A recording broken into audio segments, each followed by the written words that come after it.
네, 안녕하세요. 미국 주식 멘탈 케어하기 멘탈이전부다의 철영입니다. 네, 오늘 주식시장은 장 초반까지만 하더라도 인플레이션 그리고 에너지 가격 급등에 대한 우려로 하락하면서 시작을 했습니다. 여기에 추가적으로 의회의 셧다운 우려나 재무부의 부채 한도로 인한 미국 정부의 파산 우려 등도 계속해서 제기되고 있는 상황이죠. 이러한 여러 가지 복합적인 원인들로 인해서 장 초반까지만 해도 시장이 안 좋았는데 장 후반으로 갈수록 시장이 주가를 말아 올렸습니다. 이처럼 시장은 예상이 되지 않아요. 오늘 프리마켓만 봤을 때는 그제처럼 또 한 번 폭락장이 시작되나 하는 걱정을 하신 분들도 계실 텐데 정작 시장이 시작되면은 말아 올리죠. 제가 보라보라라는 섬에 간 적이 있는데요. 여기는 1시간 동안 해도 비가 왔다 그쳤다를 한 3번은 반복을 합니다. 1분 전까지도 맑았다가 갑자기 비가 오고 또 그러다 몇 분 만에 다시 해가 뜹니다. 날씨를 좀처럼 종잡을 수가 없어요. 근데 주식시장이 딱 그렇습니다. 그저께만 하더라도 폭우가 내렸죠. 근데 어제는 또 해가 짱짱했죠. 그리고 오늘은 또 한 번 폭우가 내리려나 하더니 금방 다시 그쳤습니다. 이렇게 럭비공같이 어디로 튈지 모르는 시장을 걱정하면서 하루하루 오르네 내리네 일희일비하는 것만큼 무의미한 것이 없습니다. 그리고 그렇게 시장에 휩쓸려서 흔들리는 투자자들은 장기적으로 투자해서 좋은 결과를 얻을 수 없습니다. 그리고 요즘 또 전 세계에 화두가 있죠. 바로 전력난인데요. 특히 중국에서 극심한 전력난으로 많은 공장들이 가동을 멈추고 있는 상황이라고 합니다. 이로 인해 지금 중국의 GDP 성장률이 계속 하향 조정되고 있죠.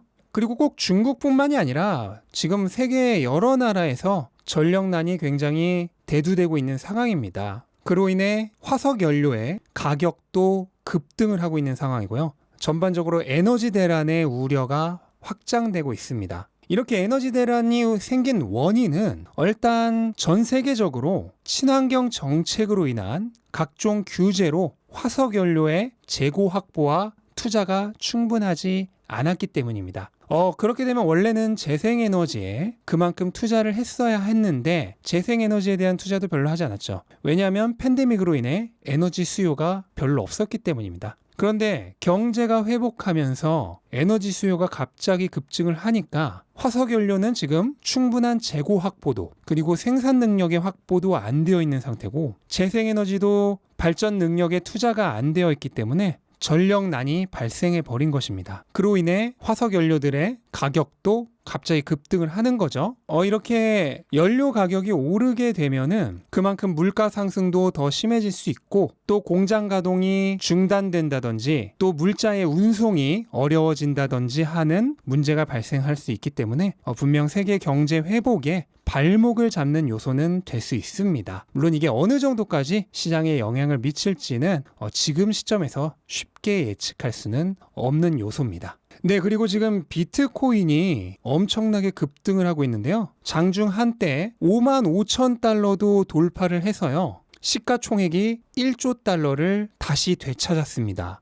근데 지금 비트코인이 다른 알트코인보다 훨씬 상승폭이 크거든요. 원래는 보통 비트코인이 오르면 알트코인은 더 많이 올랐죠. 근데 지금은 오히려 반대로 대장인 비트코인이 훨씬 많이 오르고 있습니다. 일단 가장 큰 이유는 게리 겐슬러 SEC 의장이 스테이블 코인이나 디파이 관련 토큰 등은 증권으로 분류할 수 있다면서 규제 가능성을 내비쳤지만 비트코인은 금지할 의사가 없다는 발언을 하면서 알트코인들은 규제와 관련된 퍼드가 증가한 반면 비트코인은 오히려 규제 관련 퍼드가 회소되면서 비트코인으로 투자자들의 자금이 몰리고 있기 때문으로 보입니다. 또한 그동안 알트코인에 비해 비트코인이 상대적으로 안 올랐다는 점도 최근 비트코인이 홀로 강세인 이유입니다. 그나마 이더리움 정도가 비트코인 다음으로 상승을 하는 정도고 나머지 알트코인은 대부분 상승세가 강하지 않거나 오히려 하락 중입니다. 그리고 또 비트코인과 나스닥이 원래는 상관성이 굉장히 높았잖아요. 그동안 가격이 비슷하게 움직였던 경우가 많았는데 최근에는 반대로 움직이고 있습니다.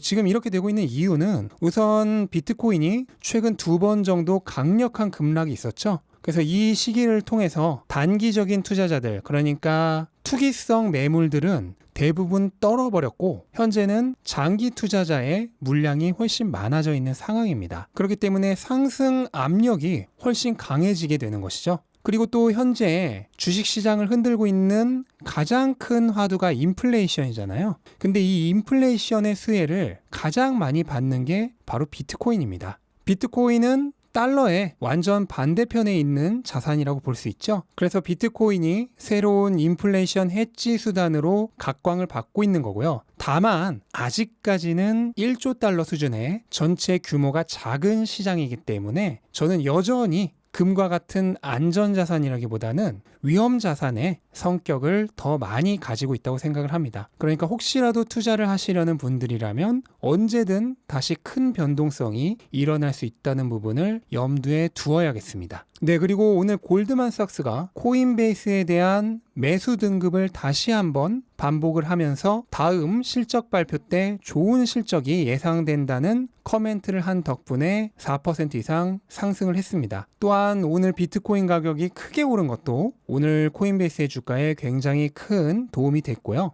코인베이스는 기본적으로 수수료 장사를 하는 기업이죠. 그래서 거래 금액이 많아지게 되면 무조건 수익은 늘어날 수밖에 없습니다. 그래서 현재와 같은 암호화폐 불장이 계속된다면 분명 주가가 크게 상승할 가능성이 있어 보입니다.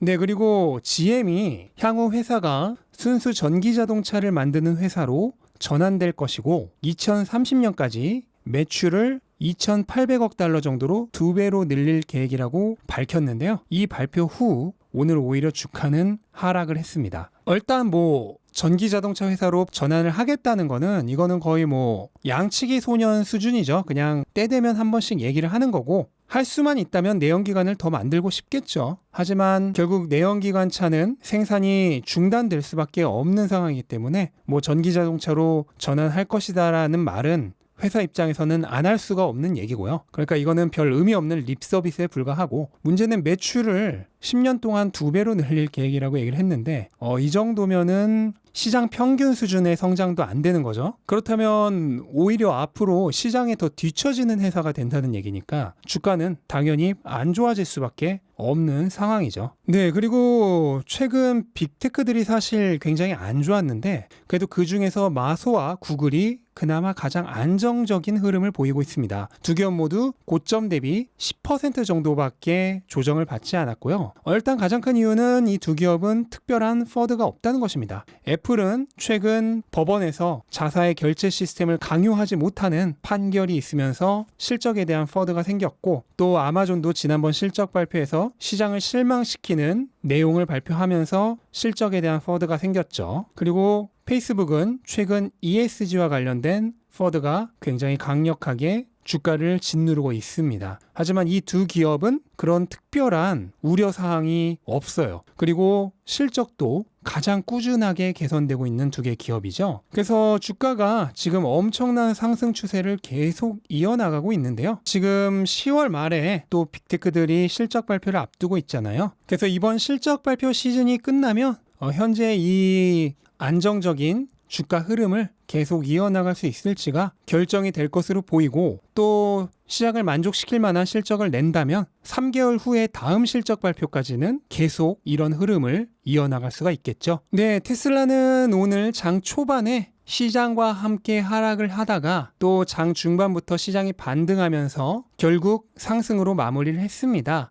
테슬라 주가는 사실 그제 800달러를 넘기면서 올랐어야 하는 타이밍인데 그때 시장에 발목이 잡히면서 한번 기세가 꺾였죠. 그로 인해 이 800달러대에서 물린 사람들이 생겼고 덕분에 800달러가 다시 저항선으로 작용을 하고 있습니다. 그리고 어제는 ESG 관련된 퍼드로 인해서 나스닥이 오르는 와중에 홀로 오르지 못하면서 매수 모멘텀이 한번 끊겼다고 보시면 되겠습니다. 단기적인 주가 흐름은 시세 차익을 노리고 투자하는 단기 투자자들에 의해 많이 형성이 됩니다. 그리고 이 단기 투자자들의 모멘텀은 한번 끊기면 다시 흐름을 탈 때까지는 조금 시간이 필요하죠. 하지만 여전히 760에서 800달러 사이에 새로운 박스권은 안정적으로 유지하는 중이고 계단식 상승을 이어가는 중이기 때문에 상승 추세는 계속 지속되는 중이다라고 생각을 하시면 되겠습니다. 어차피 단기적 급등은요, 또 단기적 급락을 불러옵니다. 장기 투자자라면 그냥 이런 안정적인 상승 추세를 즐기면서 큰 그림으로 바라보시면 되겠습니다. 네, 그리고 오늘 모델 Y의 전 차종이 $1,000씩 가격 인상이 되었습니다. 그리고 모델 3의 스탠다드 레인지 모델도 $2,000 인상이 됐고요. 퍼포먼스 모델은 $1,000 인상이 됐어요.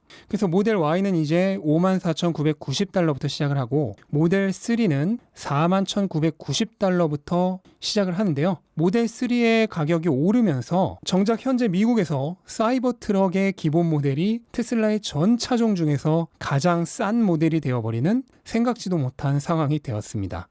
테슬라는 올해 꾸준히 가격을 올려왔습니다. 모델 3 스탠다드는 연초 대비 $4,000가 올랐고요. 모델 Y 롱레인지는 $5,000가 올랐습니다. 테슬라가 이렇게 가격을 계속 올리는 이유는 일단 각종 원자재의 가격 상승으로 인한 제조 원가가 계속 오르고 있기 때문이죠. 하지만 다른 자동차 회사들은 제조 원가가 상승하고 있다고 해서 그걸 소비자에게 온전히 전가시킬 수가 없습니다. 왜냐하면 수요가 부족하기 때문이죠. 하지만 테슬라는 지금 가격을 계속 올리는데도 수요가 공급을 훨씬 뛰어넘기 때문에 모든 차종이 지금 주문해도 내년에야 받을 수 있죠. 그러니까 계속 가격을 올릴 수 있는 겁니다. 이건 워런 버핏이 얘기했던 경제적 해자를 가진 기업의 가장 큰 이점 중 하나죠. 원자재 가격의 상승을 소비자에게 전가시킬 수 있다는 점. 그런 의미에서 자동차 시장에서 테슬라는 압도적인 능력을 소유한 해자를 가진 기업이라고 감히 얘기할 수 있겠습니다. 어쨌든 이렇게 가격을 계속 올릴 수 있기 때문에 계속해서 높은 수익성을 유지할 수 있게 됩니다. 그리고 심지어 지금도 이런 상황인데 내년부터 EV 크레딧 $8,000까지 받게 된다면 그때는 이제 내연기관차를 완전히 잡아먹기 위한 본격적인 움직임을 시작하겠죠. 내년에 기가 베를린과 기가 텍사스까지 합쳐지면 거의 150만 대 정도의 차량을 생산할 수 있을 것으로 예상이 되는데 저는 이게 모두 판매될 거라 예상을 합니다. 그렇게 되면 올해도 테슬라는 70% 넘는 성장을 할 예정인데요. 내년에도 그 정도의 성장을 할 수 있을 것으로 예상이 됩니다. 결국 기업 가치는 주가보다 계속해서 앞서가는 중이고 심지어 간격을 더 벌리고 있습니다. 네, 제가 늘 하는 얘기입니다. 시장 때문에 하락할 때가 뭐다? 기회죠. 그리고 노이즈에 불과한 뉴스에 하락할 때가 뭐다? 기회입니다. 결국 그런 모든 노이즈들은 일시적으로 기회의 창을 열어줄 뿐 장기적으로는 주가에 아무런 해를 가하지 못합니다. 10월 말이면 테슬라가 실적 발표를 하죠. 이번 실적 발표는 굉장히 중요한데요. 우선 꾸준히 제기되어 온 테슬라의 수익성을 증명해내야 하는 과제가 있고 또 거기에 성공을 한다면 기관들이 목표 주가를 줄 상향하게 될 것입니다. 그리고 테슬라의 신용 등급도 상향이 될 거예요. 목표 주가가 상향되면 개인 투자자뿐 아니라 기관 투자자도 더 많은 투자가 가능해집니다. 또한 신용 등급이 상향되면 기업이 더 적은 이자로 더 쉽게 돈을 융통할 수 있게 되고 대외 평가가 상승하면서 기관 투자자들의 더 많은 투자가 허용됩니다. 그래서 이번 실적 발표를 통해 이 3박자가 모두 실현된다면 그 시점에 시장이 조금만 뒷받쳐주면 전고점을 돌파해버릴 가능성도 충분히 있다고 예상해 봅니다. 네, 오늘 시장 이렇게 정리해 봤고요. 일단 이번 주는 초반만 하더라도 굉장히 불안감이 큰 한 주였는데 지금 주 중반으로 오면서 점점 분위기가 좋아지고 있습니다. 남은 이틀간 이 좋은 분위기를 계속 이어서 금요일에는 분위기가 완전히 역전돼 있기를 기대하면서 오늘 영상 마치도록 하겠습니다. 영상 끝까지 시청해주셔서 감사드리고요. 영상 도움되셨다면 구독과 좋아요 부탁드리고 오늘도 즐거운 하루 되시기 바랍니다. 감사합니다.